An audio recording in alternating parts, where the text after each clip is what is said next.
गुरुदेव जय गुरुदेव, माधव स्वामी जय गुरुदेव। जय श्री माधव। जैसा कि मैंने आपको लोगों को पहले बताया था कि मैं गुरुदेव की स्वामी माधवानंद जी महाराज जो कि 56 रियासतों के राजगुरु थे, उनका चैनल लेके आ रही हूँ और उनकी शिक्षाओं की,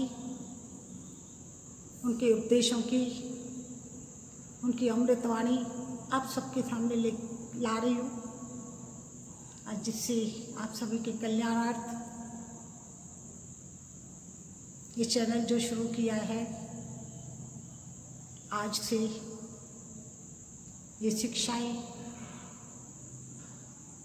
आप लोगों के समक्ष लेकर के आ रही हूँ, जिसकी पहली शिक्षा का जो नाम है सुनहरी शिक्षा। हमारे गुरुदेव महाराज ने इस सुनहरी शिक्षाओं के अंदर ज्ञान भर दिया है। इसको अपना ले तो अपना जीवन सफल होगा, सार्थक होगा और उनकी शिक्षाओं की महिमा का गुणगान आप सबके सामने प्रस्तुत कर रही हूँ। सुनहरी शिक्षा पहला है, जहाँ तक हो सके किसी की निंदा नहीं करनी चाहिए।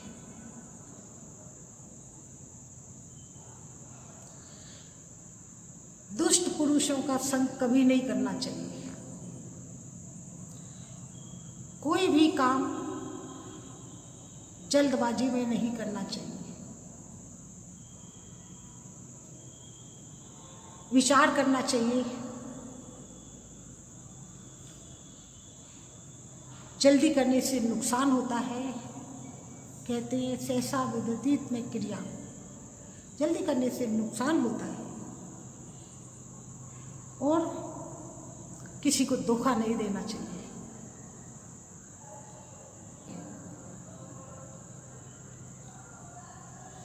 अनावश्यक परिचय कभी नहीं करना चाहिए। जहाँ तक हो सके अधिक नहीं बोलना चाहिए, इससे आत्मशक्ति का ह्रास होता है। आजकल अनावश्यक परिचय कहीं भी जाते हैं, हाय हेलो करके मित्रता कर लेते हैं, फिर अंतोगत्वा धोखा ही धोखा मिलता है। इसलिए अनावश्यक परिचय कभी नहीं करना चाहिए जब तक कि अच्छी तरह से पहचान ना हो जाए। जो समर्थ पुरुष है वो पाप पुण्य से परे है। ऐसे पुरुषों के वचनों पर अमल करने से सच्ची शांति मिलेगी। हमारे गुरुदेव महाराज ने तो सच्ची शांति का सच्चा उपाय भी बताया है। भगवान के अस्तित्व में कभी भी संदेह नहीं करना चाहिए। हमेशा ही नीची नजर करके चलना चाहिए, जिससे कि जीव हिंसा न हो। हम ऊपर चलते हुए देखते चलेंगे, नीचे देखे तो पाँव में कभी कीड़े मकोड़े जानवर आएंगे तो दोष अपने को ही लगेगा, एक पाप और बढ़ जाएगा। और जहाँ तक हो सके न कहने जैसी बात हो उसको नहीं कहनी चाहिए। चुगली कभी नहीं करनी चाहिए। चुगली करने वाला भी पाप का भागी होता है और चुगली सुनने वाला भी पाप का भागी होता है। जहाँ तक हो सके नशे की चीज़ों का इस्तेमाल नहीं करना चाहिए। नशा तो कभी करना ही नहीं चाहिए, शरीर के लिए बहुत ही घातक है। ईश्वर का साक्षात्कार करने के लिए जिन्होंने ईश्वर का संग किया है, जिन्होंने ईश्वर के दर्शन कर लिए हैं, ऐसे महापुरुषों का संग करना चाहिए तो तुम्हें ईश्वर के पास जल्दी पहुंचने का रास्ता मिल जाएगा। राग द्वेष, शीत उष्ण, सर्दी गर्मी, सुख दुख, लाभ हानि, इनको सहने की शक्ति रखनी चाहिए।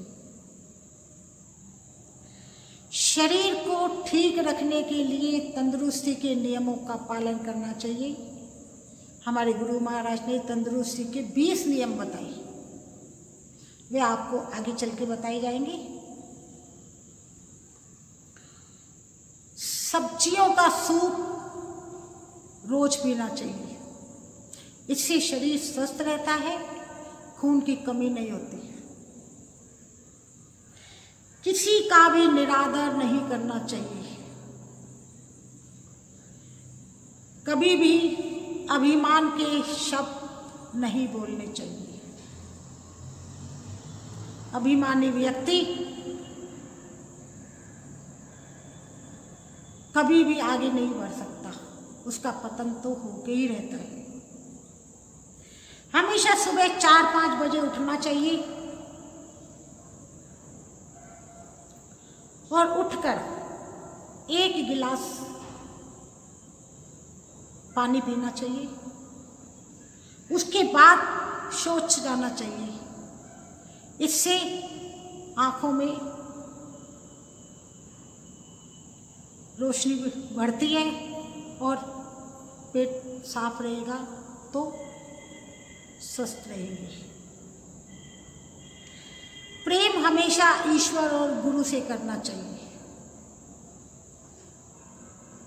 यदि हमने किसी अन्य व्यक्ति से प्रेम कर लिया तो वो विषय भोगों में बदल जाएगा।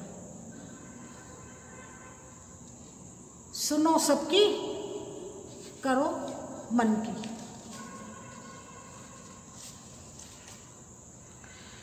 जब क्रोध आवे उस वक्त कोई काम नहीं करना चाहिए।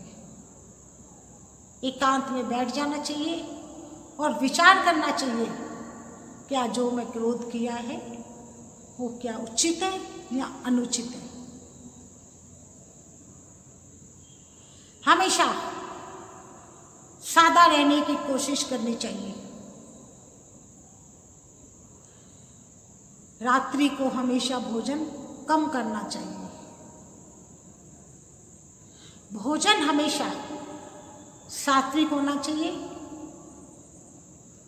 मधुर होना चाहिए और बनाने वाला प्रेम से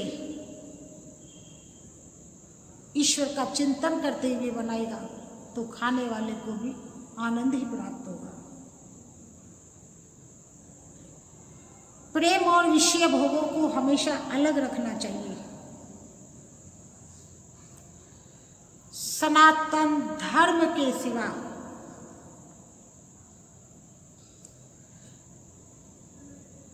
कोई भी धर्म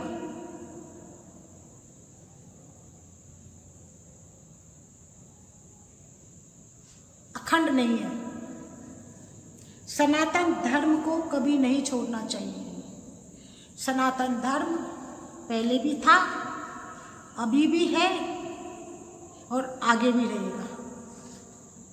सत्य को कोई नकार नहीं सकता। सत्य सनातन धर्म ईश्वर का बनाया हुआ है जो हमेशा सत्य ही रहेगा।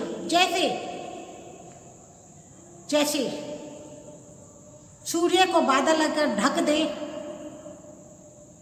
तो ये नहीं कहा जा सकता कि सूर्य तो है ही नहीं। अगर कुछ समय के लिए सत्य सनातन धर्म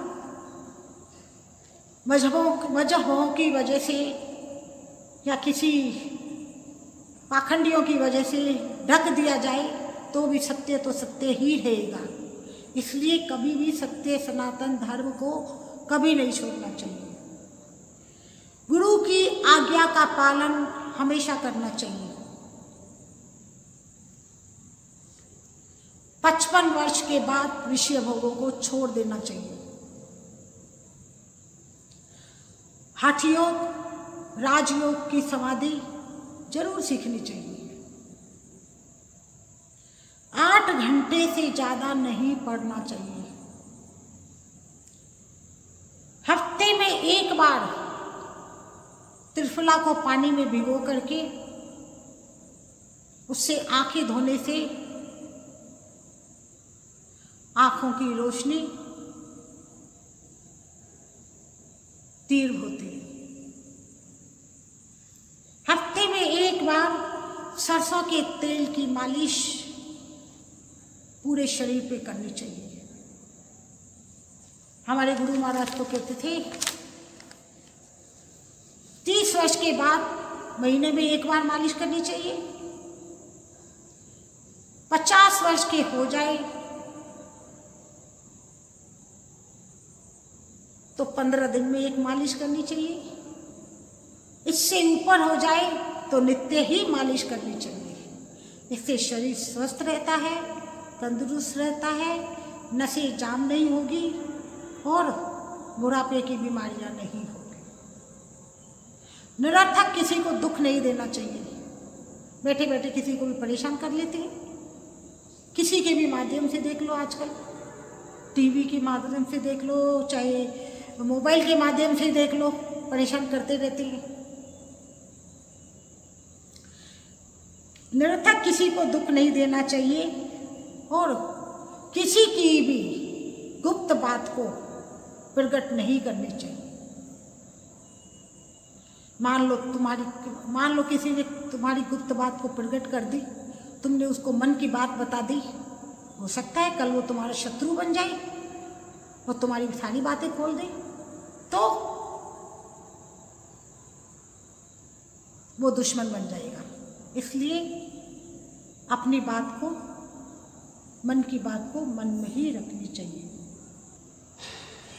ये तो हमारे गुरु महाराज की सुनाई शिक्षाओं में से थोड़ी सी शिक्षाएं बताई है। अभी तो अथाह सागर है, सागर की एक बूंद अभी आपको पिलाई है, जिसमें से भी थोड़ी सी अभी तो सिर्फ ऐसे छिटा दिया है। अथाह सागर की बूंद, अथाह सागर जब आपको पीने को मिलेगा उस समय आप कहोगे, क्योंकि गुरु महाराज की ये मुखारविंद की अमृतवाणी है। वह उपदेश देते जाते थे और भक्तगणों से लिखते जाते थे। और ये हमारी करुणामयी माँ की देन है कि हमको ये सब सीखने को मिला, पढ़ने को मिला, देखने को मिला। आज उन्हीं की कृपा हम सब पे ऊपर बनी रही। बोलो गुरुदेव भगवान की जय श्री माँ। आशा करती हूँ आपको गुरु महाराज के ये उपदेश पसंद आए होंगे। आशा करती हूँ कि आप सभी इसे लाइक करें, शेयर करें और कमेंट्स बॉक्स में अपने विचार प्रकट करें। और हमारे गुरु महाराज का आशीर्वाद आप सबके ऊपर सदा बना रहे। जय श्री माधव, जय श्री माधव, जय श्री। जय गुरु